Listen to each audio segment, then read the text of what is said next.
सायली निघाली आहे तिच्या मावशीला शोधायला. श्री स्वामी समर्थ प्रेक्षकांनो, सायली आता तिच्या मावशीला शोधण्यासाठी एका अननोन ऍड्रेसवर एकटी जात असते. तिने अर्जुनला काही सांगितलेलं नसतं. ती रस्त्यावरून चालत जात असते. अर्जुन सुद्धा गाडी घेऊन तिच्या मागावर तिचा पाठलाग करत जात असतो. आता तो रस्त्यातच तिला अडवतो व तिला गाडीत बसायला सांगतो. ती गाडीत बसते. अर्जुन तिला खूप ओरडतो व म्हणतो, कुठल्या तरी अननोन ऍड्रेसवर तू एकटी चालली होतीस, आपण दोघं जाऊयात चल, असं म्हणून आता ते दोघंही त्या ऍड्रेसवर जातात.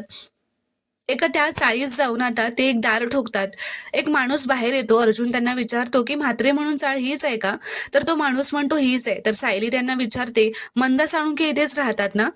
तर तो माणूस म्हणतो असं इथे कोणीही राहत नाही. तर अर्जुन म्हणतो जरा नीट आठवून सांगा ना. तर तो माणूस म्हणतो गेली 40 वर्ष तसं इथे कोणीच राहिलेलं नाहीये. तर सायली आता अर्जुनला असं म्हणते, याचा अर्थ आईने मला मावशीचा नंबर आणि पत्ता दोन्ही चुकीचा दिलाय. पण का? आईने असं का केलं असेल? असे प्रश्न आता अर्जुन सायली दोघांनाही पडतात. प्रेक्षकांनो, तुम्हाला जर का हा शॉर्ट रिव्ह्यू आवडला असेल तर व्हिडिओ लाईक करावं, चॅनलला प्लीज सबस्क्राईब करा.